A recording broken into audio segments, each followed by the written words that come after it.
Broadcasting from the business capital of the world, this is the Podcast Business News Network.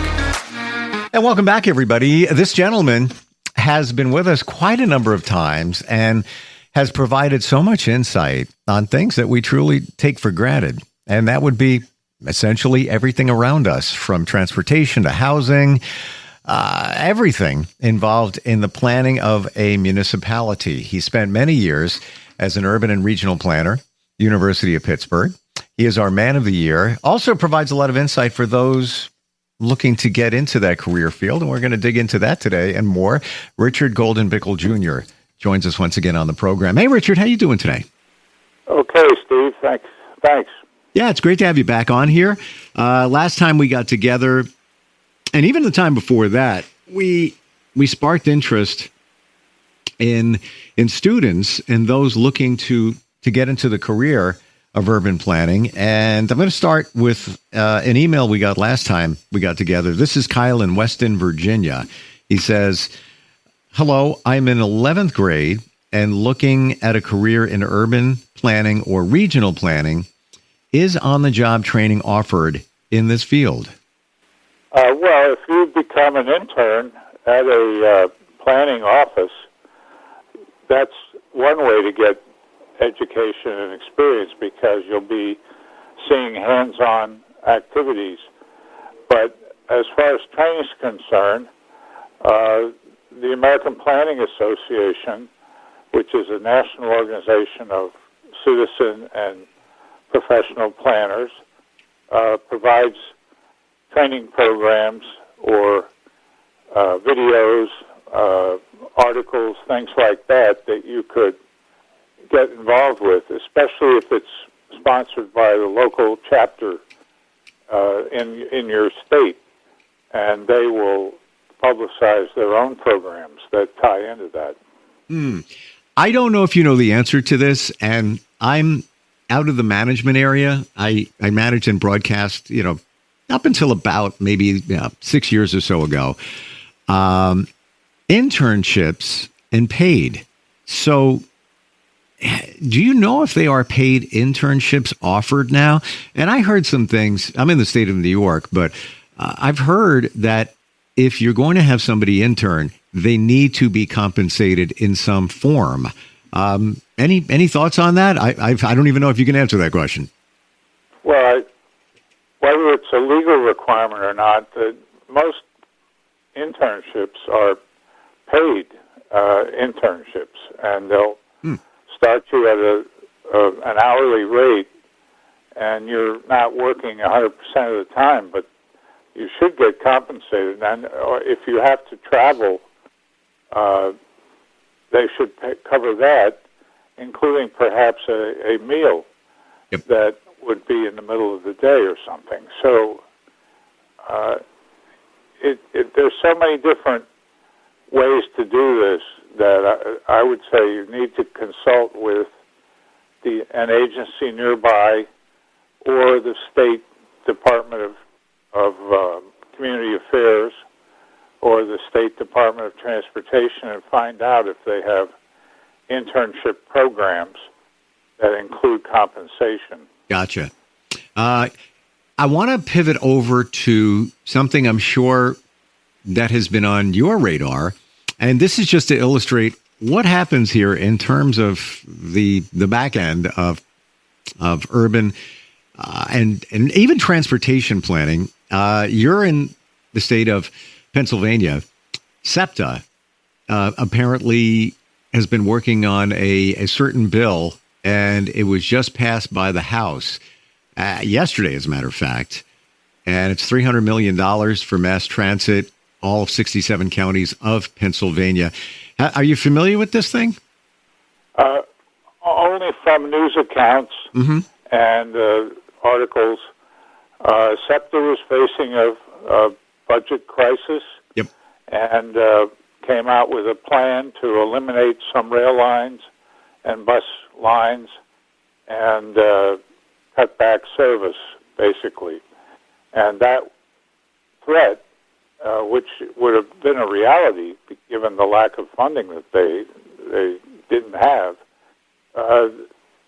I think, caused the legislature to pass this bill, and that's great to hear. I wasn't aware of that. I didn't read the paper yesterday, but that's really good because SEPTA needs the money, and if they'd started canceling lines, all those commuters would have had to find other ways to get to their jobs, including driving, which is not what we need. Exactly. And I just bring this up, anybody can listen to this anywhere, but Pennsylvania, and this, again, trending story. I think the next SEPTA's board plan to vote on the budget proposal in, actually, it might even be next week. I think it's around June 26th, around there. Right. But yeah, to your point, and I don't engage in politics or anything like that, but it seems that this is something that not is affecting just the cities, but everybody, across the board. Well, Pennsylvania is really focused on Pittsburgh and Philadelphia and the counties around them.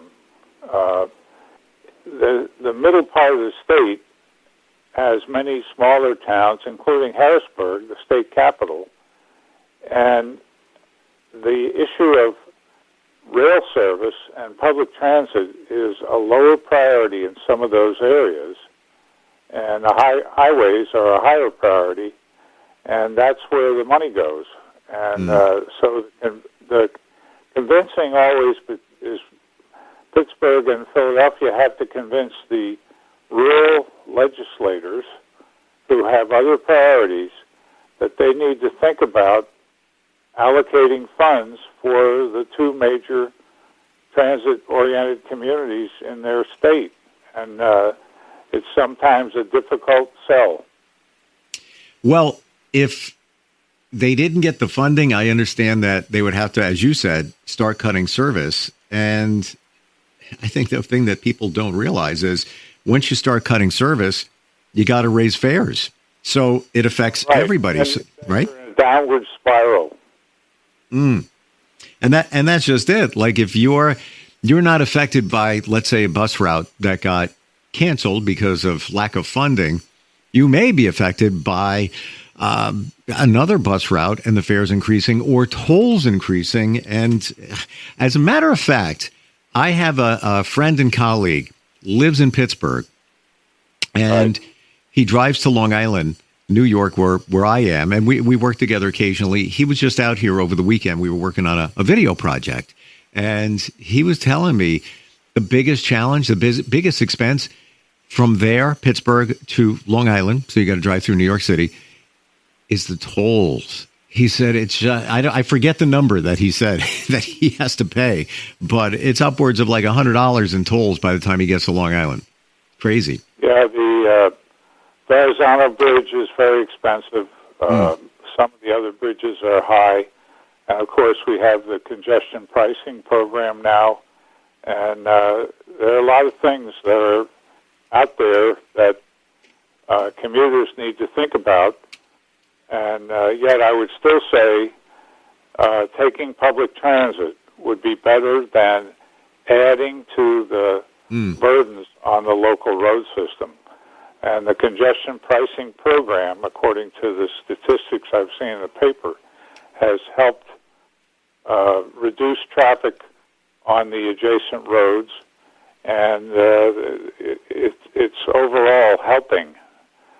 Granted, there are people who have to cross the boundary line around 60th Street because of their jobs or other things, and they're burdened a bit, but the overall Manhattan scene has gotten better with the advent of congestion pricing.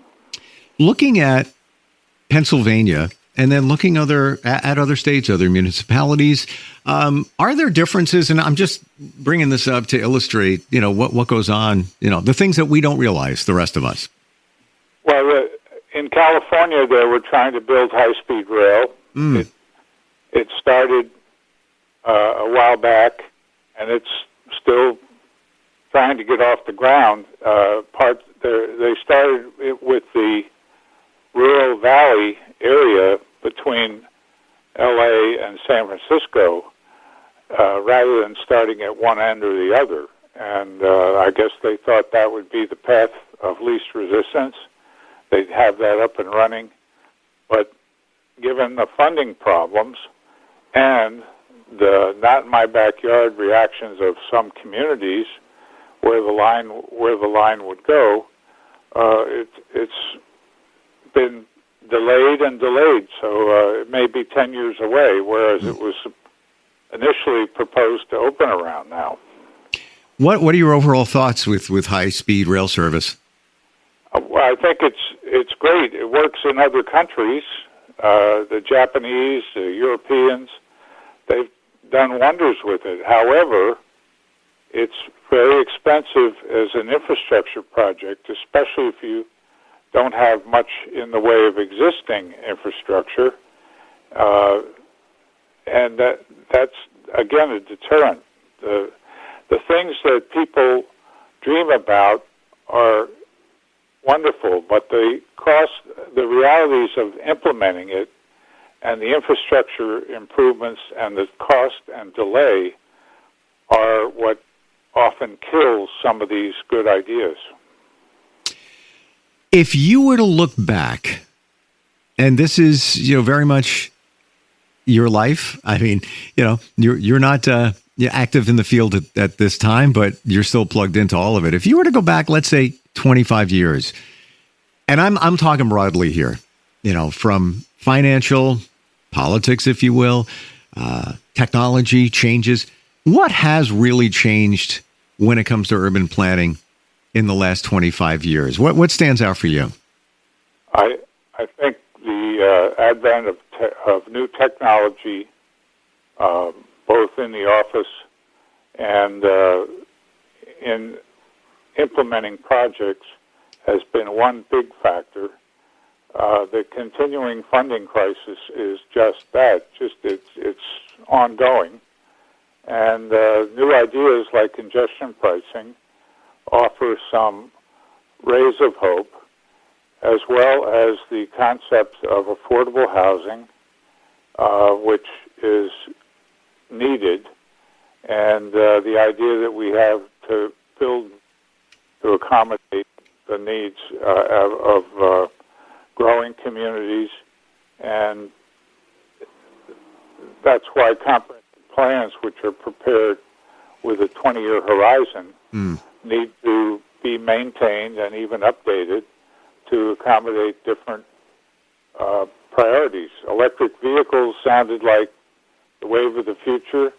They're still doing pretty well, but funding is precarious. What's your overall feelings on that congestion pricing? I know we talked about that a lot toward the end of last year when, actually even before that, I mean, it was before Election Day, the governor was pivoting back and forth, and then it elevated to the president of the United States. And at this time, looking at it, with it now in effect, what's your feelings on it? Oh, I think it was worth trying, and as I mentioned a little earlier, I think it is showing positive results with transit ridership, reduced congestion on parallel roads, and it's changing people's travel patterns in a positive way. The Trump administration, through the Secretary of Transportation, has said that they will try to kill the program.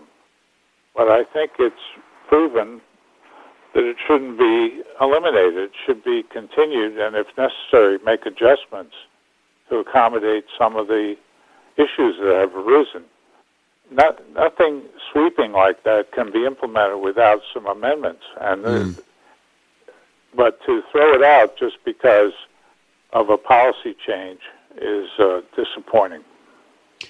Now, we're talking about transportation now, but what are your thoughts on housing? We've skimmed that in the past, and things are rapidly changing in terms of many areas are at the highest when it comes to housing prices. I know certainly where I am, Suffolk County, all-time high. Crazy numbers. And that's elevated from even the last time we even talked about that, probably last fall. Anything that's on your radar in terms of housing? And what do you think the solutions might be, for affordable housing? Well, there's one issue is supply. If you're going to have affordable housing, you have to have a flexible market that will accommodate more units and not just rely on the existing stock. That's why the prices are so high in areas like parts of Long Island and other suburbs that are desirable places to live. And if there's a low supply of alternatives, that means those prices are going to go even higher, making it more difficult for the units to be affordable for the average income person. So the supply of housing and the cost factors are the two sides of the coin, and that's what's the problem. Well, it sounds like new housing starts, the actually building of homes has now dropped about 10% in the last couple of months because home builders are just concerned about the economy and, if Right. people are going to be buying them. It's a very challenging situation for all. I mean, it used to be, younger people trying to afford, a new home, first-time home buyer, but it's affecting just about everybody. When you see the average rental prices, the New York Times in their Sunday real estate section often lists the most expensive rentals or the average home prices, and it's incredible. Yeah. The prices are very high, and it's a wonder that anybody other than people who are in the upper 5 to 10% of the income earners could afford some of these units, and that's why people have trouble. And then, of course, you have the NIMBY syndrome, not in my backyard. When new affordable units or units of any kind are proposed, sometimes the local neighbors say, we don't want more units near us. We want to keep it the way it is or have fewer units. Sure. Yeah, and I have a friend literally over this weekend just moved to South Carolina, got a place that is, the rent is $1,800. He came from Long Island. If you were to rent that same unit on Long Island, you easily would be paying $3,200, maybe a little bit more. That's what I was going to say, about probably $3,500 or so. Yeah, that's the difference between New York, Long Island, and somewhere else. Yep, just unbelievable. Richard, thanks for joining us today, answering some questions, and getting us plugged into what's going on around us. And I appreciate your insight and your expertise. And again, this is the stuff we take for granted, the behind the scenes, but it affects all of us personally and professionally and monetarily. And I truly appreciate you being here once again. All right. Thank you, Steve. Thank you. We'll be right back.